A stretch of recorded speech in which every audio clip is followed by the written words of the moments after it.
Preservation Society. Tonight is our 23rd presentation, and it'll be the last for the 2024 year. Please, as Faye's doing a presentation, if you're not disruptive, please keep going back for more pie, coffee, tea, help yourself. I just want to tell you a little story. I had an old gentleman that lived 4 houses down from me. His name was Melvin Judy. Loved the man. He taught me woodworking, and he's since passed. But whenever I get into trouble, I always think, Melvin, can you just come help me? And somehow it comes to my mind. Well, when I was baking the pies, I thought maybe my mother could help me. So I said, Mom, can you please help me? I mean, she made pies like breathing. I haven't made a pie since last year for this presentation. And she came on my shoulder, and all she said was, "You're doing it wrong. You're doing it wrong." So it wasn't much help. There's a couple people in the audience I'd like to thank personally. If you just give a wave. Bill Leonard in the back, he's such a big help to me. He's one of our senior advisors. He keeps me straight, and he fights with me pretty regularly, but he does it sweetly. Ruth Shireman, she's over there. She's the second senior advisor, and she did a nice write-up that's on the web of Tinian, and I think Faye said that she was a big help, and she is. She knows history. She's great. Jack Still is over there. He's our video guy, and I really appreciate him because all the times I fail at videotaping this, he always gets it and always does a nice job. And then Karen over here, she's going to sit in tonight and try to videotape. She's a volunteer, so please give her a nice welcome too. Thank you. All right, tonight we have Faye Shope Maulfair. Faye this is her second presentation for us. She provided a great one, excellent job on Shope Gardens last year. Tinny's a presentation that I really wanted to bring to the Historical Preservation Society because it's the oldest home in our township. In 1955, Faye's parents, Don and Ann Shope, bought Tinian Manor, and Faye's going to talk about its progression over the years and the memories of her time there. And is Christine and Tim Myersky here? Did they come? Okay. They're the present owners of Tinian, and we did invite them and asked that they would come if they could. Faye and her husband, Paul Maulfair, live in Shope Gardens in the original farmhouse purchased from Faye's parents in 1976. Faye is self-employed, and Paul has been a senior pastor at Garden Chapel, but he retired after 35 years in 2022. Together they have 4 children and 17 grandchildren. And if you just give me a second, I'll pull up her presentation and we'll get started.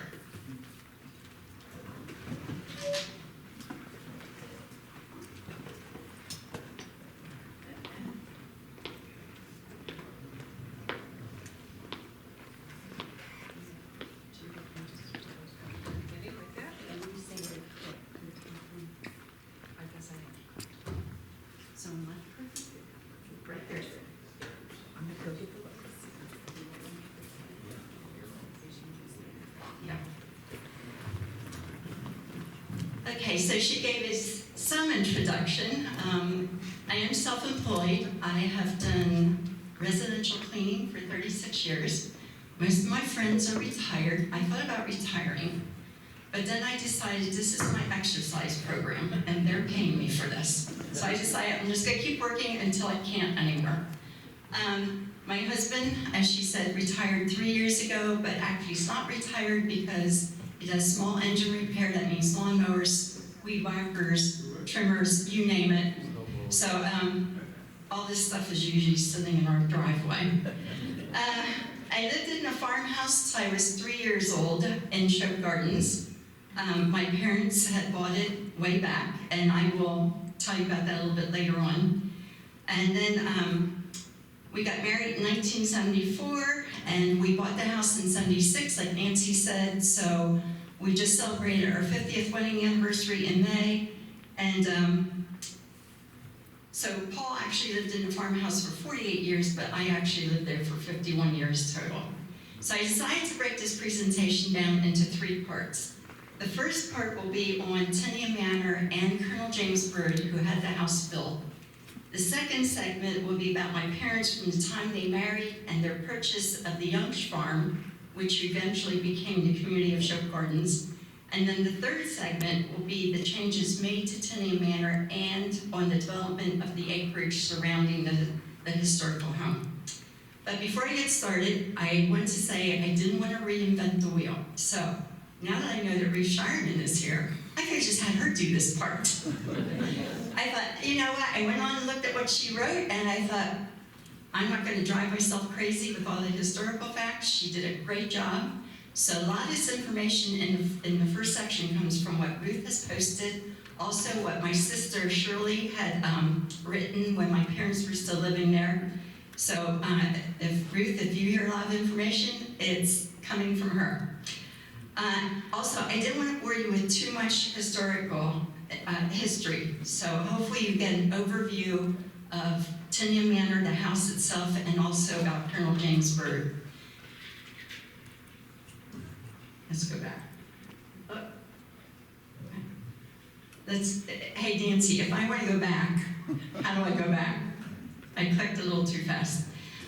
Colonel James Burd was born on March 3rd, 1726, near Edinburgh, Scotland, and he immigrated to this country in 1747. No, That's went the not that. wrong way. That went forward.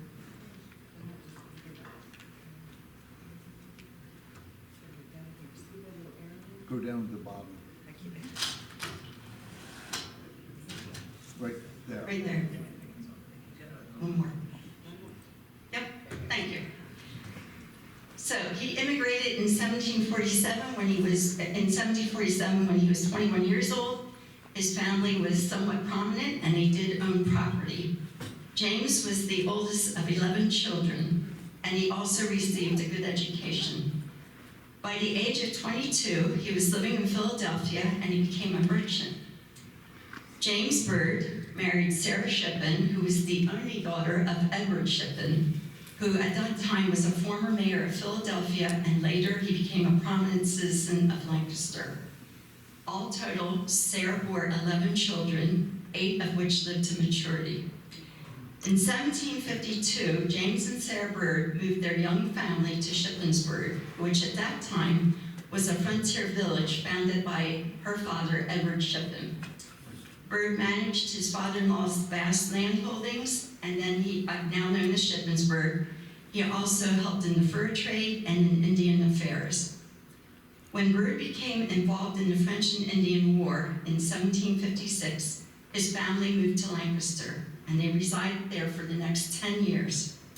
During this time of war activities, Burd was absent from home for long periods of time. At the beginning of the war, Burd was commissioned to build a road for the English in order to open a means of communication between the settlements in the east and what is now western Pennsylvania. During the early years of the war, Burd was responsible for constructing several roads and a string of forts, of which Fort Augusta, now known as Sunbury, served as his headquarters.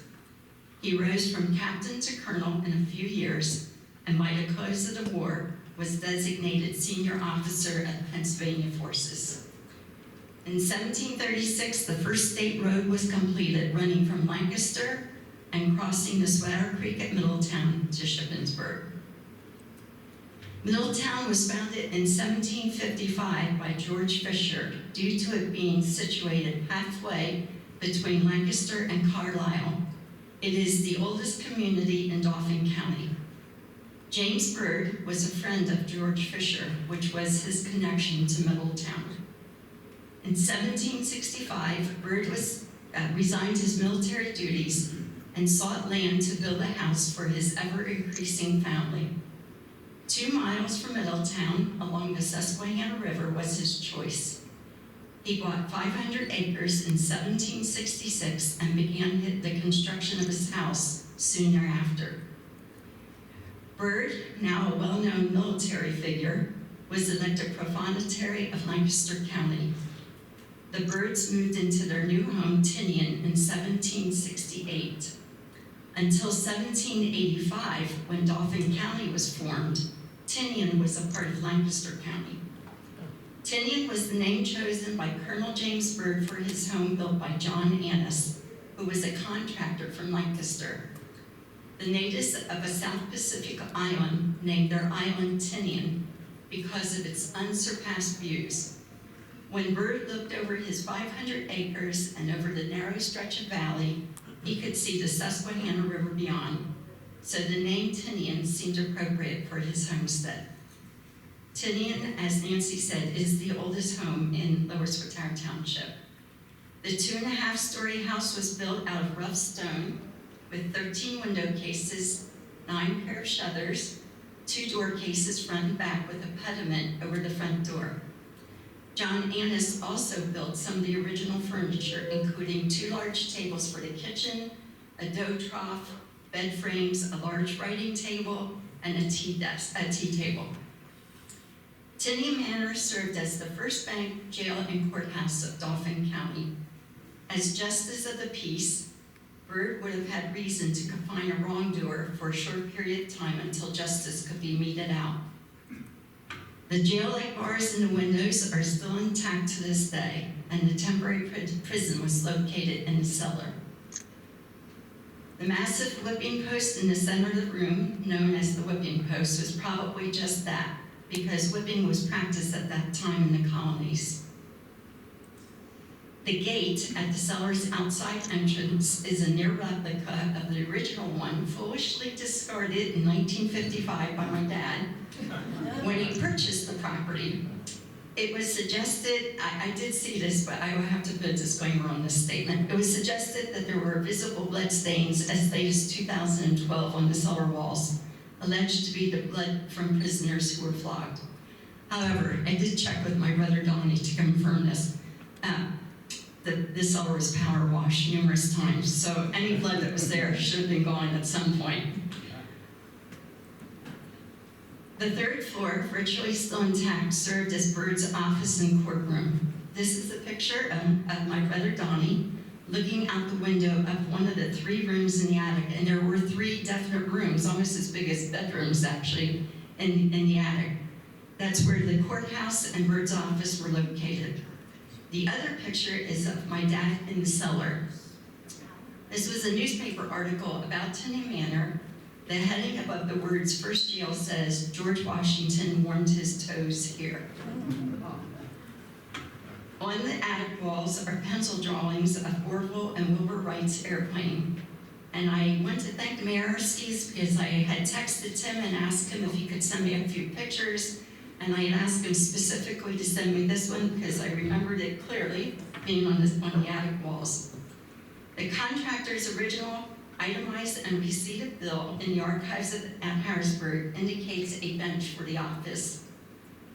In 1955, my dad found a legal note on the 3rd floor dated October 16, 1767, with James Bird's signature and blood seal on it. My twin brother Ray currently has that legal note.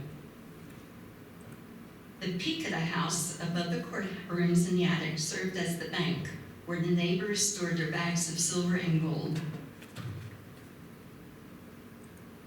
Folklore has it that money was protected because it was in the peak of the house, and the only access was to crawl up the corner ladder.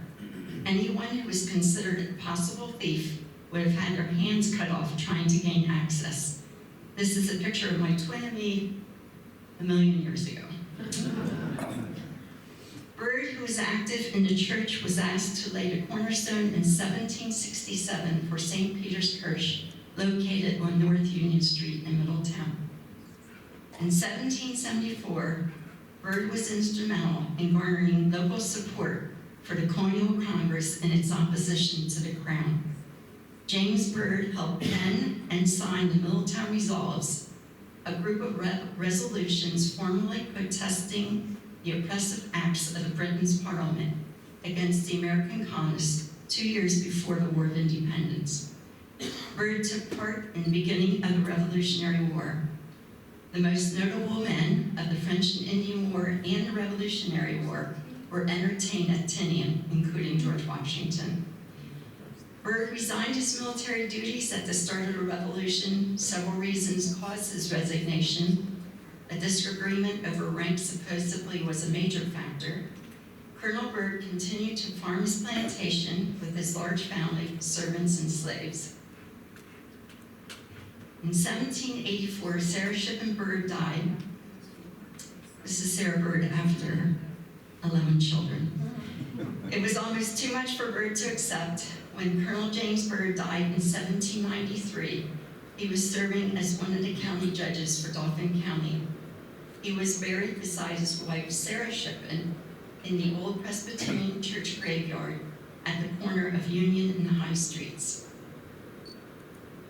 On June 4th, 1860, his descendants moved their remains to the Middletown Cemetery, where they are buried to this day.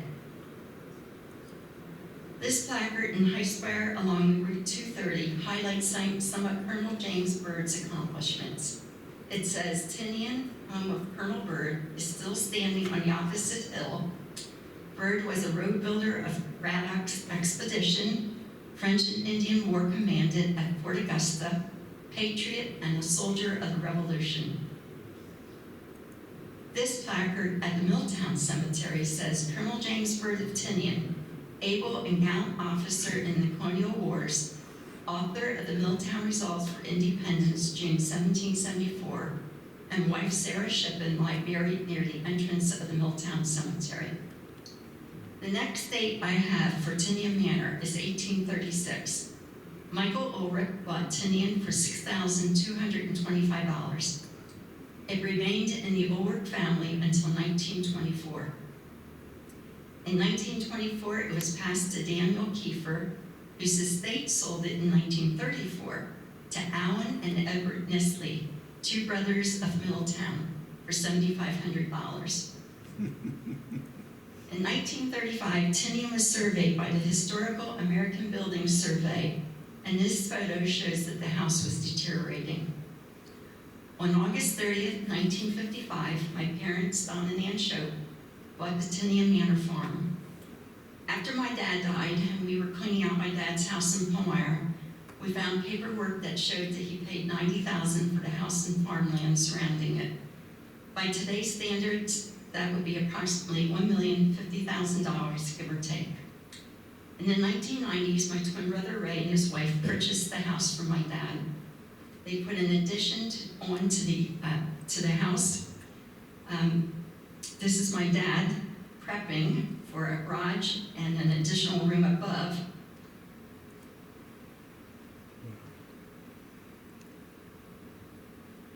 Years later, Ray and his wife divorced, and his wife took ownership of the house. Due to some unfortunate circumstances, he eventually went up for sheriff's sale. So in 2015, Tinian was bought by Timothy and Christine Ersky for $165,000.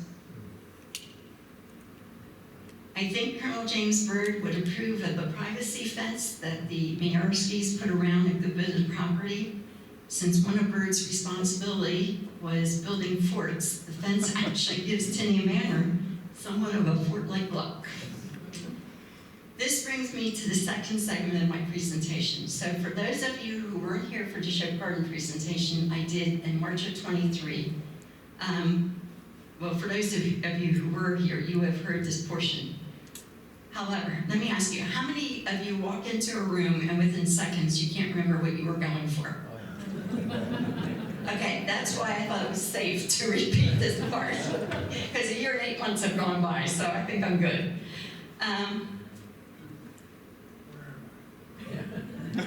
Okay, this part is mostly about my parents, their journey before they got to Tinian Manor.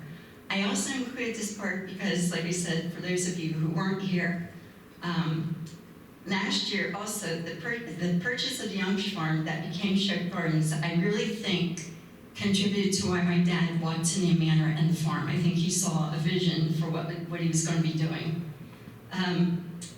When I gave this presentation before, I mentioned that my sister Shirley had our dad make up a number of cassette tapes.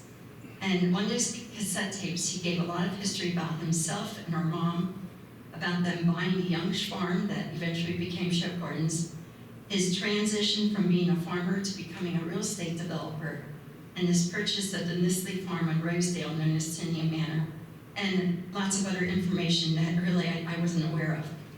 And as I said, in March of 2023, as to my dad's recordings, much of this part is going to be straight from the horse's mouth. So this is my dad speaking mostly.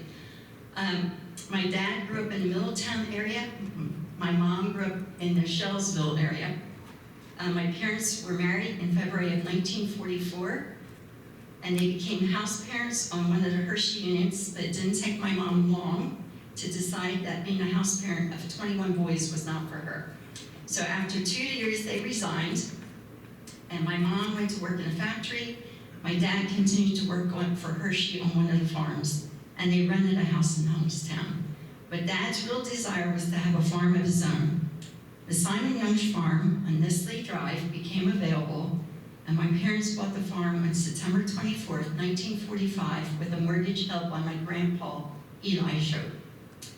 The date is carved on a wall in our cellar, which still remains. As you can see, our son Paul carved his initials on top. The cost of the farm was $10,500. This picture of the house is the oldest picture I have. The house was originally built in 1875, it's taken from the back. It shows a porch that doesn't look too stable.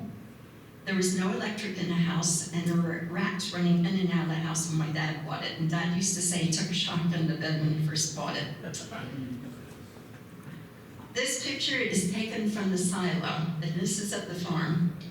There's lots of locust trees, so Dad started cleaning up the farm, removing trees and repairing it for crops. Nisley Drive is very barely visible on the left-hand side. Continuing on behind the tree was a dirt road. How many of you know what I mean when I say Sulphur's Hill? Okay. So Sulphur's Hill is that wooded area right at the top. We always refer to it as Sulphur's Hill because that's where the sulphurs are. It's as you go up Spring Garden Drive, you just got past the 903 and CJ Catering, and it's on the left-hand side. And that's the part up there. So that'd be Spring Garden Road, Spring Garden Drive, right along that wooded area. During this time, Dad acquired steers, and he was farming. He continued to make improvements to the farm, to the house and the property. This is coming from Spring Garden Drive. And again, this is one of our older pictures, but he put a shed on the north side of the property.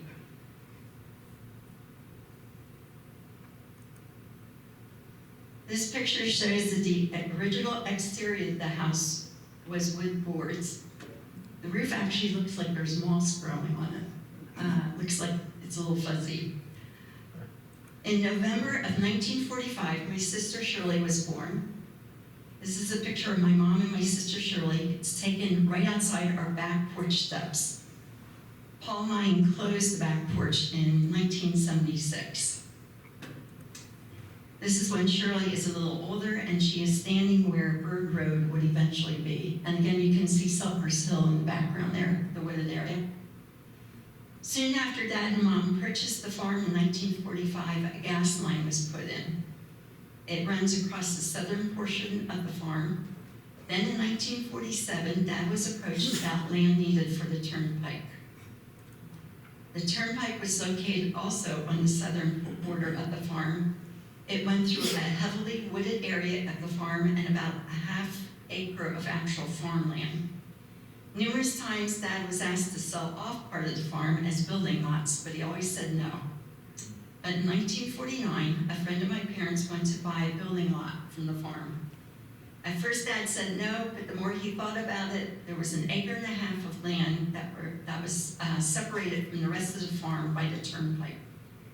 The western border of the farm included what is now Delmont Avenue off of Lumber Street.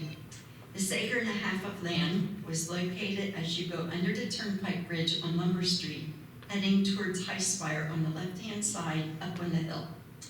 He ended up selling that building lot for $600. buyer had to spend money for excavation work. She had to put a road up to that hill, and she also had to put pipes across the creek. Soon after that, Dad finds out that the buyer who purchased the lot for $600 was offered $2,500 for that piece of land. And that's when he realized how valuable his farmland was.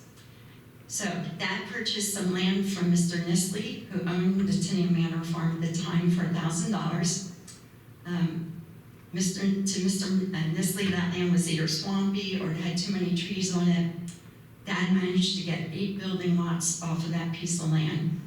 And these lots were also up on that hill on Number Street towards High Swatara. This is an overview of the farm, and you can see some major improvements to the property. In June of 1950, Dad decided to lay out some lots on Lumber Street. It was a swampy area, and the cows would sink in mud to their knees. He hired Reno Lewis to fill in a few of the lots.